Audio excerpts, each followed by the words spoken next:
Futures and options on futures trading involve substantial risk and is not a suitable investment for all types of investors. Past results are not necessarily indicative of future results. When I use the word I in this video, it refers to what I teach in my charting course or what I author in my twice daily oral and written updates. Prices shown on charts and quote boards are in real time and take into account all known activity up to this point in time. And if you'd like to read more of this disclaimer, simply hit the pause key on your video player. Good day. Ira Epstein of Linn Associates with your financial market update for this Thursday, the 17th of May, 2018, just after 4:30 p.m. Central Daylight Time. Well, I had my own day from you-know-where, and it's my fault. If you signed up for my webinar, I apologize. That's 2 weeks in a row that something went wrong. First, it was the software people. This was an update, not from them, something, you know, how your computers update. It took away, we didn't realize it, it took away my administrator rights.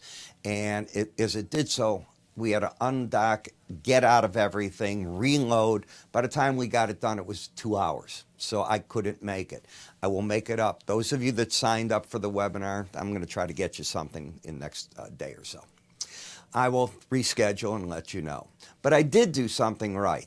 I wrote a big silver report that I think you're going to find interesting. We'll get to it. It's right back here as we come to the end of this. And I haven't written a silver report in so long that I can't remember the last time I wrote one. How's that?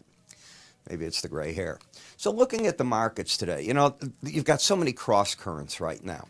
You've got now the back talk on the Chinese U.S. talks. They're not going all that well, according to what the president was saying. I was watching his news briefs today. As for North Korea, the president's trying to put a different spin on it and back John Bolton away. Bolton put his foot in his mouth is the right way to say it, when he said, we'll use the Libyan strategy with North Korea. Yeah, and Omar Gaddafi, what happened to him 8 years after he did a deal with America? So that didn't work very well. So I don't know where that deal's going to go or not go. And there's a war of words. North Korea's really gotten upset with the military action between South Korea and the U.S., more drills. You then have, of course, the president with everything else that's going on and no NAFTA.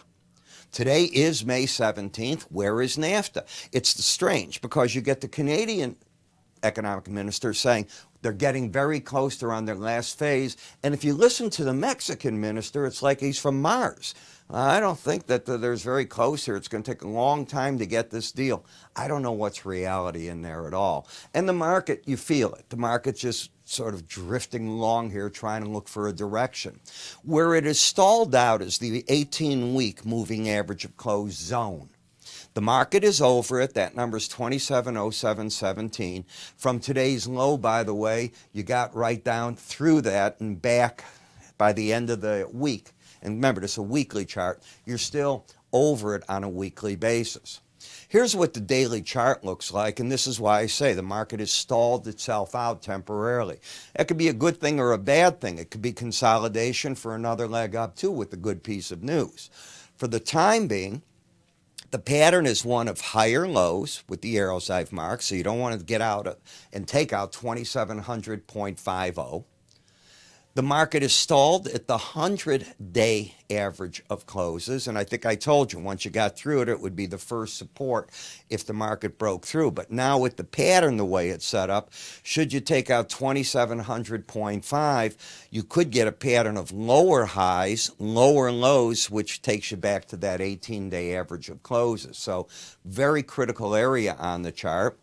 You hit 3 days in a row the upper Bollinger Band, and you gave that area up, which drove the market back down to the 100-day average of closes. But momentum is powerful. So the strongest thing on this chart is what it should be. Momentum is to the upside. If we count how many days over 80 we've got, we know we've got today, we had Wednesday, we had the day before that, and the day before that. So we have, by all means here, what it should be. The market is holding on and finding support on breaks. Now, if you lose that red line under 80, it's often a tip-off that you're going back to the nearest moving average when that happens. It wouldn't be the 100-day at that point because you'd be under that probably. You'd probably get back to that 2678 if the market's going to follow through. In the NASDAQ, it's the same pattern. NASDAQ had a more bullish pattern overall in the sense that the 18-day crossed over the 100 a couple of days ago. You can see that right through here. Come back to the day prior, that was the crossover. And the market has tried to rally. Now, you're starting to bend down, break down on the red line. When you reopen tonight, you may well lose being over 80. If it stays that way, I'll be looking for support in between the 100-day and the 18-day average. But if you get under 80, it's a warning sign the market might be ready for more of a correction. You have the embedded reading in the Dow. So as long as these readings stay in place, I stay friendly to markets as a technician. If you lose the red reading, it doesn't mean you turn bearish. It means that the momentum to the upside is gone and the market might be ready to get back to that 18-day average, what I call the line in the sand. That's what I term it. And it restructures. Notice today you made another run, if you would. You got up to 24,836. Did not quite hit that 100-day average. You hit it one time, basically, both numbers, maybe two right here. And since then, you've weakened. And that's the importance of that. What else do you see on the chart? Look at the breadth of the sideways action that's happening. From this sideways action, inevitably a big move happens. Now you wait to see what it is, all right? Because that's what you're looking for now. Which way is that going to go? Should it be down 23,854 to 23,716 could be the next move, and that keeps it still within the bands. So be very interesting here. I wouldn't want to see these markets again test the 200-day moving average of closes. I would think that if they do, and that's number here, in this chart, it's right up here. If they do, one of these times, that's not going to hold the market. The market will see what's under it. Twice we've tested the market with the 200-day average, and both times it was successful. The market came back up. The third time I've got doubts on. Again, the Russell's still the strongest. This is the embedded reading up to the upper Bollinger Band. It's actually a stronger looking chart than all the other different indices. You have the sideways action again in the VIX where you're not going up, you're not going down. You just seem to have found another narrow trading band similar to what we had through 2017 at a slightly elevated level. So people are complacent, although we are getting into the summer, and that's often the case in the summer. In the bond market, still a bear trend. Lower highs, lower lows, pushing down into oversold territory. This market acts where it just gets back over the Bollinger Band, then falls back under it, probably get back over. But this is called riding the band. And nothing about that is bullish. Nothing. So I think that if you rallied again, you'd still get a lot of resistance against an 18-day average of closes. In the bond market, you just managed to get over the upper Bollinger Band. It's crazy on the close. So it just puts the market in a better position. But look at how you're riding that band. Again, if you get a good rally, it wouldn't surprise me that you find sellers on it if you can get away from the oversold territory. The same on the ETF TLT, riding that band down. Momentum in all three of these interest rate products are very oversold, but they're also got bearish patterns to them. In the dollar index, trying to embed. And tomorrow's going to be an important day for the market. If it can keep it up, 93.81 could be where this market's headed.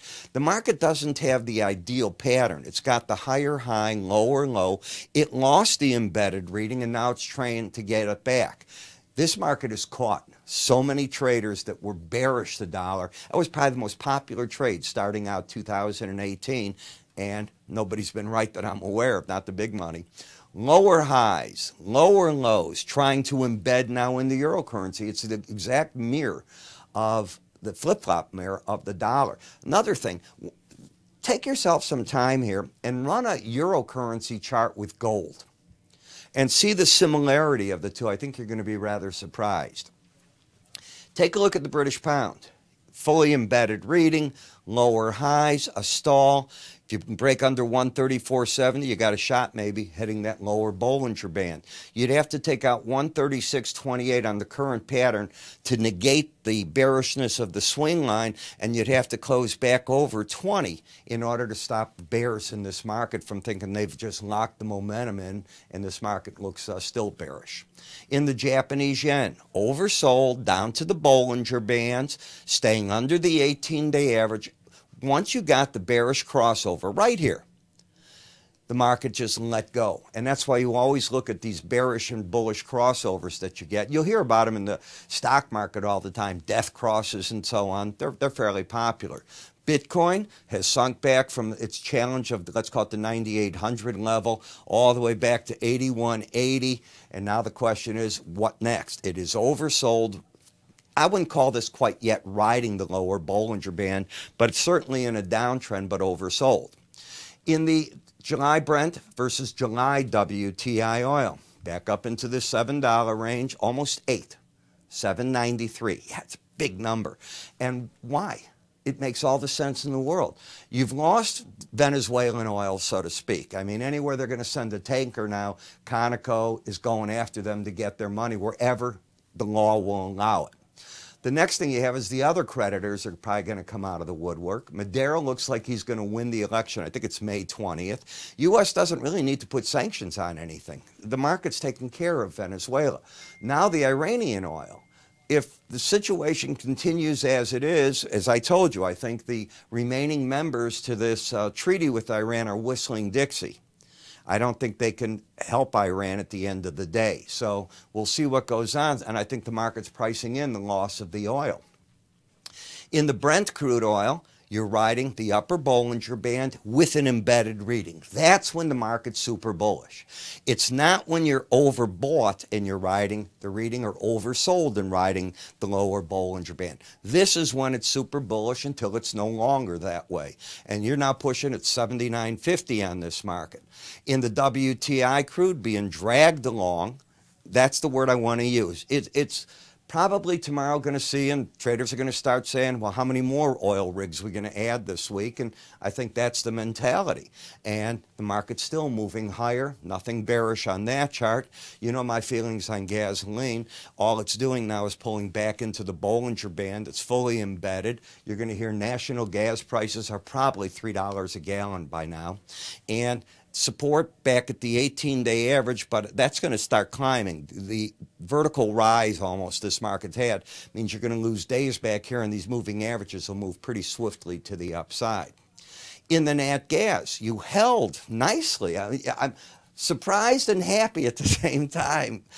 You had come down, and I thought yesterday if it dropped back because it was overbought, the support would be in between 281 area, the 18 and the 100-day average.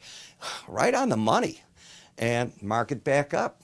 Okay, we'll see what the warm weather does, I guess. In Chicago, I went out for lunch, and it was in the mid-50s. So if that's headed out east, they have a problem. As I told you, in the silver, I've written a silver report. I can't remember the last time I wrote one of my silver reports. And I try my best to cover different ideas in the metals, and I'm writing more reports this year intentionally. I think the metals are an exciting area right now. And when I looked at the report, I said, you know, I'm going to do different things at different times. So this week, I really concentrate in the report on the weekly chart with a Bollinger Band study that I want you to take a hard look at, and I give you the analysis that I'm seeing with it. Other times, I'll cover the reports in this way. How do you get it? It's pretty simple. You can call my staff. They'll send it to you as a PDF. You can go to our website, sign up for the report there. Just go to www.iraepstein.com. You'll see our metal reports. You can click up here if you want to get to that page as well. Or underneath us on many websites, it says, click here for Ira's free information. I'm Ira Epstein. You have a good day. I apologize for the webinar. I'm going to say it over and over. I feel terrible. You have a good day.